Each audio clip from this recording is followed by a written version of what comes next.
Few short stories in English literature have achieved the quiet, enduring fame of The Monkey's Paw. Written by the British author W. W. Jacobs and first published in 1902, it distills the Victorian fascination with fate, superstition, and the terrible price of tampering with destiny. Jacobs was better known in his day for humorous tales of sailors and dockside life, but this single foray into the macabre secured him a place among the masters of ghostly fiction. Its simple domestic setting, a family gathered around a fire on a stormy night, makes the supernatural intrusion all the more shocking. 3 wishes are granted, each with a consequence no human could foresee. You are listening to The Monkey's Paw, a short story by W. W. Jacobs, first published in 1902. This work is in the public domain in the United States. Narration by C. L. Smoot. Unabridged, and presented here in full, it remains one of the most perfectly constructed tales of fatal wish and quiet horror ever written. W. W. Jacobs, The Monkey's Paw, 1902.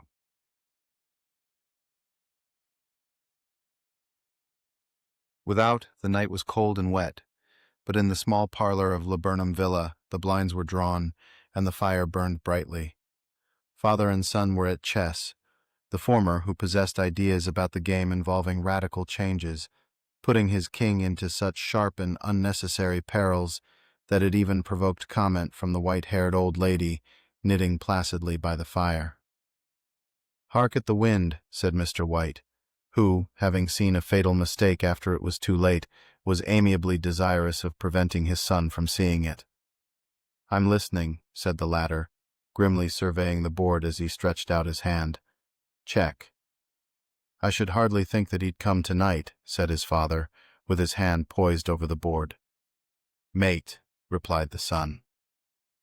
"That's the worst of living so far out," bawled Mr. White, with sudden and unlooked-for violence. "Of all the beastly, slushy, out-of-the-way places to live in, this is the worst. Path's a bog and the road's a torrent. I don't know what people are thinking about. I suppose because only 2 houses on the road are let, they think it doesn't matter."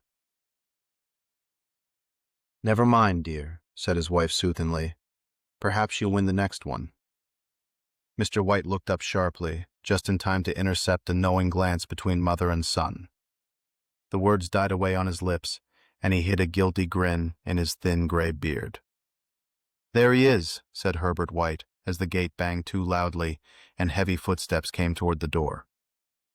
The old man rose with hospitable haste, and opening the door was heard condoling with the new arrival. The new arrival also condoled with himself, so that Mrs. White said, "Tut, tut," and coughed gently as her husband entered the room, followed by a tall, burly man, beady of eye and rubicund of visage. "Sergeant Major Morris," he said, introducing him. The sergeant major shook hands, and taking the proffered seat by the fire, watched contentedly while his host got out whiskey and tumblers and stood a small copper kettle on the fire. At the 3rd glass his eyes got brighter, and he began to talk, the little family circle regarding with eager interest this visitor from distant parts, as he squared his broad shoulders in the chair and spoke of wild scenes and doughty deeds, of wars and plagues and strange peoples. 21 years of it," said Mr. White, nodding at his wife and son. "When he went away, he was a slip of a lad. Now look at him." "You don't look to have taken much harm," said Mrs. White politely. "I'd like to go to India myself," said the old man. "Just to look round a bit, you know." "Better where you are," said the sergeant major, shaking his head. He put down the empty glass and, sighing softly, shook it again. "I should like to see those old temples and fakirs and jugglers," said the old man. "What was that you started telling me the other day about a monkey's paw or something, Morris?" "Well, it's just a bit of what you might call magic, perhaps," said the sergeant major, offhandedly. His 3 listeners leaned forward eagerly. "It had a spell put on it by an old fakir," said the sergeant major, "a very holy man. He wanted to show that fate ruled people's lives, and that those who interfered with it did so to their sorrow. He put a spell on it, so that 3 separate men could each have 3 wishes from it. His manner was so impressive that his hearers were conscious that their light laughter jarred somewhat. "Well, why don't you have 3, sir?" said Herbert White. The soldier regarded him the way that middle age is wont to regard presumptuous youth. "I have," he said quietly, and his blotchy face whitened. "Did you really have the 3 wishes granted?" asked Mrs. White. "I did," said the sergeant major, and his glass tapped against his strong teeth. "And has anybody else wished?" persisted the old lady. "The first man had his 3 wishes, yes," was the reply. "I don't know what the first 2 were, but the third was for death. That's how I got the paw." His tones were so grave that a hush fell upon the group. "If you've had your 3 wishes, it's no good to you now then, Morris," said the old man at last. "What do you keep it for?" The soldier shook his head. "Fancy, I suppose," he said slowly. "I did have some idea of selling it, but I don't think I will. It has caused enough mischief already. Besides, people won't buy. They think it's a fairy tale, some of them, and those who do think anything of it want to try it first and pay me afterward." "If you could have another 3 wishes," said the old man, eyeing him keenly, "would you have them?" "I don't know," said the other. "I don't know." He took the paw, and dangling it between his forefinger and thumb, suddenly threw it upon the fire. With a slight cry, Mr. White stooped down and snatched it off. "Better let it burn," said the soldier, solemnly. "If you don't want it, Morris," said the other, "give it to me." "I won't," said his friend doggedly. "I threw it on the fire." "If you keep it, don't blame me for what happens. Pitch it on the fire again like a sensible man." The other shook his head and examined his new possession closely. "How do you do it?" he inquired. "Hold it up in your right hand and wish aloud," said the sergeant major. "But I warn you of the consequences." "Sounds like the Arabian Nights," said Mrs. White, as she rose and began to set the supper. "Don't you think you might wish for 4 pairs of hands for me?" Her husband drew the talisman from pocket, and all 3 burst into laughter as the sergeant major, with a look of alarm on his face, caught him by the arm. "If you must wish," he said gruffly, "wish for something sensible." Mr. White dropped it back in his pocket, and the dinner was resumed. In the business of the meal, the talisman was partly forgotten, and afterward the 3 sat listening in an enthralled fashion to a second installment of the soldier's adventures in India. "If the tale about the monkey's paw is not more truthful than those he has been telling us," said Herbert, as the door closed behind their guest, just in time to catch the last train, "we shan't make much out of it." "Did you give him anything for it, father?" inquired Mrs. White, regarding her husband closely. "A trifle," said he, coloring slightly. "He didn't want it, but I made him take something. And he pressed me again to throw it away." "Likely," said Herbert, with pretended horror. "Why, we're going to be rich and famous and happy." "Wish to be an emperor, father, to begin with. Then you can't be henpecked." He darted round the table, pursued by the malign Mrs. White, armed with an antimacassar. Mr. White took the paw from his pocket and eyed it dubiously. "I don't know what to wish for, and that's a fact," he said, slowly. "It seems to me I've got all I want." "If you only cleared the house you'd be quite happy, wouldn't you?" said Herbert, with his hand on his shoulder. "Wish for £200 then. That'll just do it." His father, smiling shamefacedly at his own credulity, held up the talisman as his son, with a solemn face somewhat marred by a wink at his mother, sat down and struck a few impressive chords. "I wish for £200, said the old man distinctly. A fine crash from the piano greeted his words, interrupted by a shuddering cry from the old man. His wife and son ran toward him. "It moved," he cried, with a glance of disgust at the object as it lay on the floor. As I wished, it twisted in my hand like a snake. "Well, I don't see the money," said his son, as he picked it up and placed it on the table. "And I bet I never shall." "It must have been your fancy, father," said his wife, regarding him anxiously. He shook his head. "Never mind, though. There's no harm done. But it gave me a shock all the same." They sat down by the fire again, while the two men finished their pipes. Outside, the wind was higher than ever, and the old man started nervously at the sound of a door banging upstairs.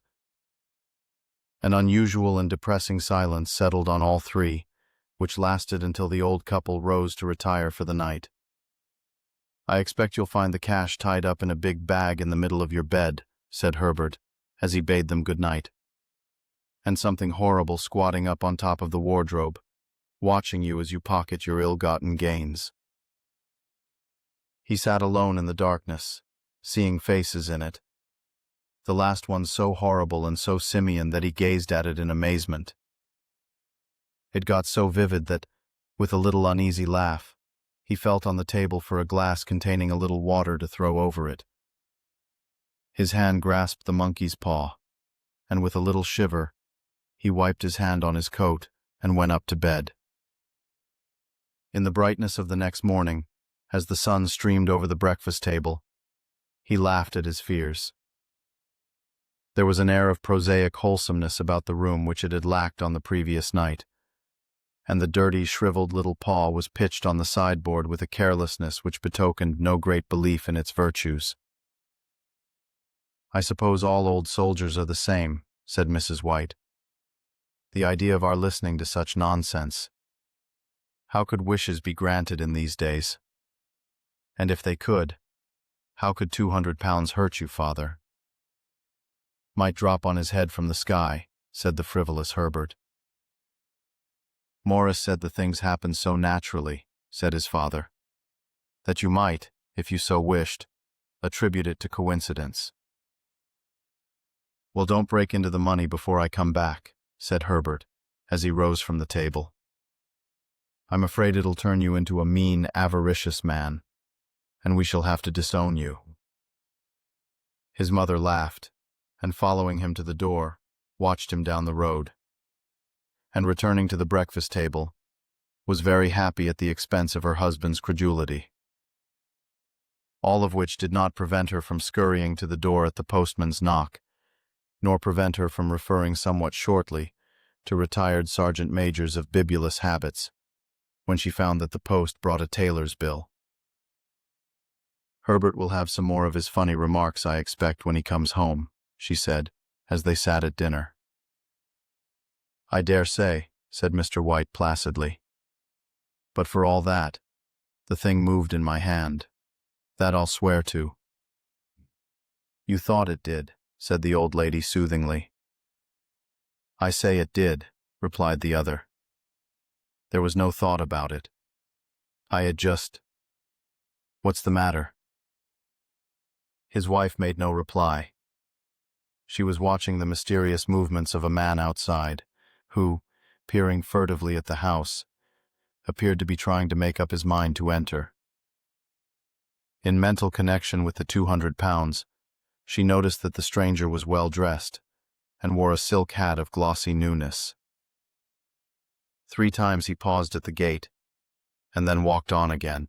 At the 4th time he stood with his hand upon it, and then with sudden resolution flung it open and walked up the path. Mrs. White at the same moment placed her hands behind her and hurriedly unfastened the strings of her apron, putting that useful article of apparel beneath the cushion of her chair. She brought the stranger, who seemed ill at ease, into the room. He gazed at her furtively and at the chair she had just vacated. I beg your pardon for disturbing you," he began awkwardly. "I come from Ma and Megan's." The old lady started. "Is anything the matter? Has anything happened to Herbert? What is it? What is it?" Her husband interposed. There, mother," he said hastily. "Sit down, and don't jump to conclusions." "You've not brought bad news, I'm sure, sir," and he eyed the other wistfully. "I'm sorry," began the visitor. "Is he hurt?" demanded the mother wildly. The visitor bowed in assent. "Badly hurt," he said quietly, "but he is not in any pain." "Oh, thank God," said the old woman, clasping her hands. "Thank God for that. Thank—" She broke off as the sinister meaning of the assurance dawned on her, and she saw the awful confirmation of her fears in the other's averted face. She caught her breath, and turning to her slower-witted husband, laid her trembling old hand upon his. There was a long silence. "He was caught in the machinery," said the visitor at length in a low voice. "Caught in the machinery," repeated Mr. White in a dazed fashion. "Yes." He sat staring out the window and, taking his wife's hand between his own, pressed it, as he had been wont to do in their old courting days nearly 40 years before. "He was the only one left to us," he said, turning gently to the visitor. "It is hard." The other coughed and, rising, walked slowly to the window.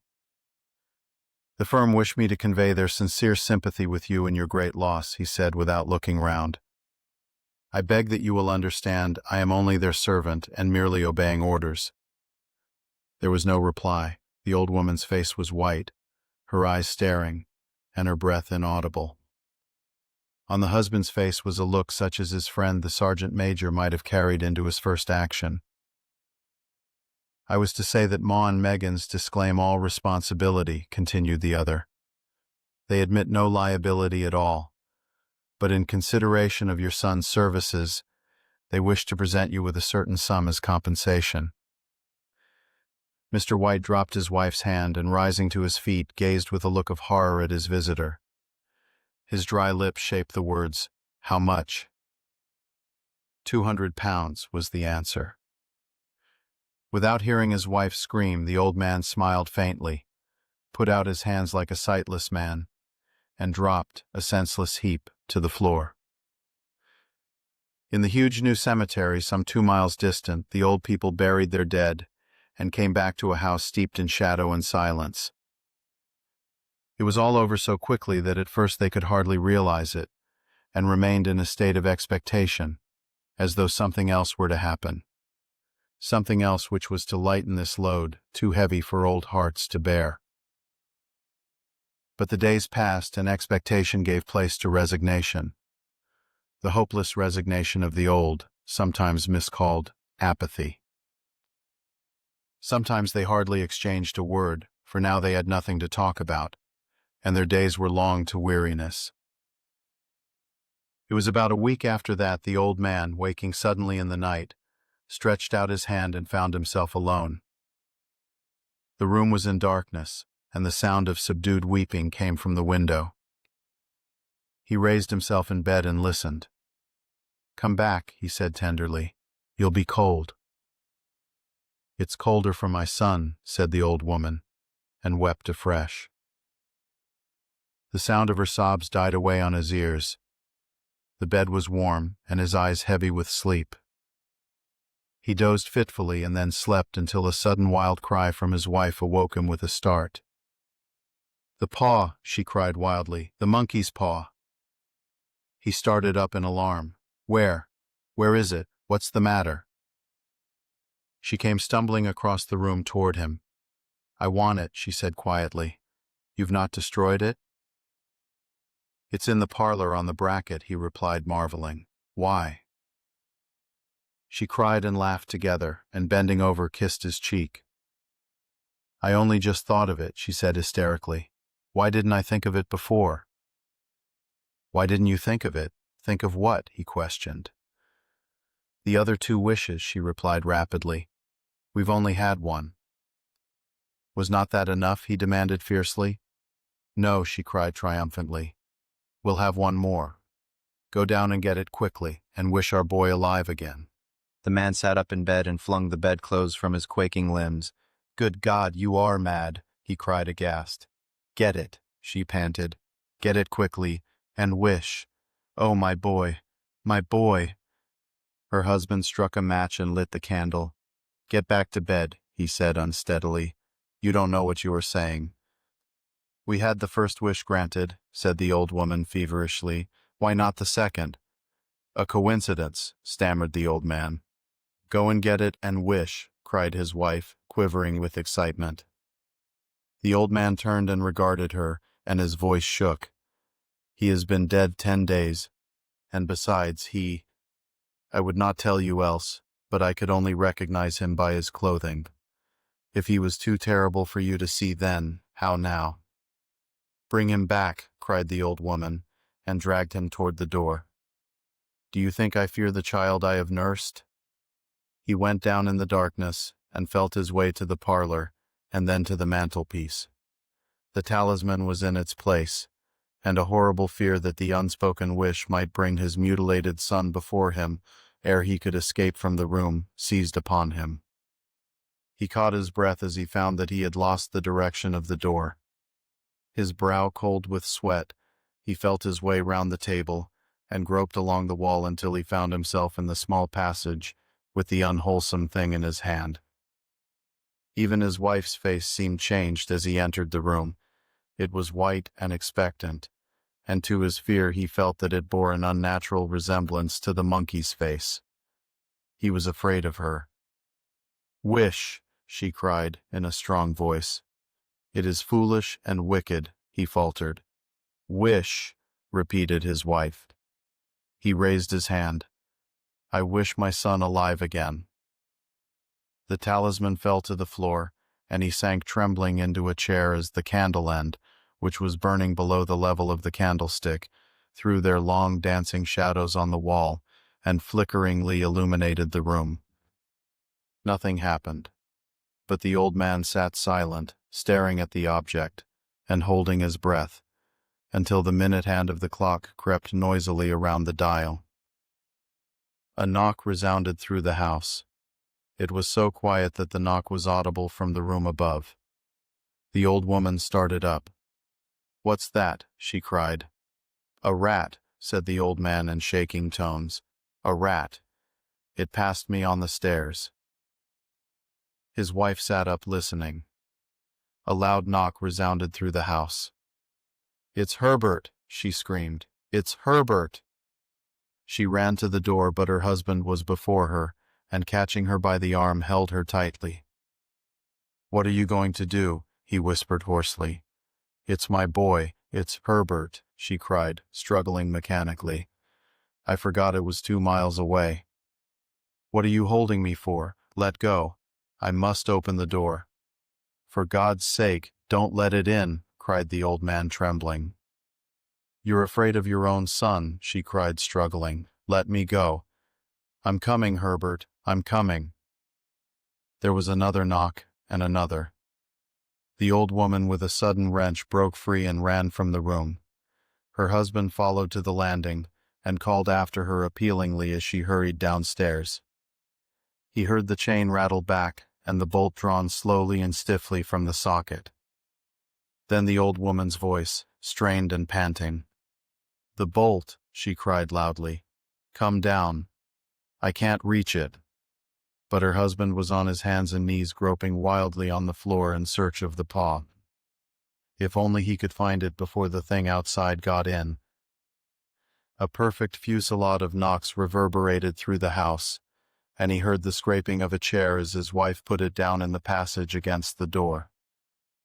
He heard the creaking of the bolt as it came slowly back, and at the same moment he found the monkey's paw, and frantically breathed his third and last wish. The knocking ceased suddenly, although the echoes of it were still in the house.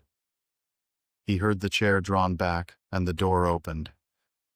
A cold wind rushed up the staircase, and a long, loud wail of disappointment and misery from his wife gave him courage to run down to her side, and then to the gate beyond.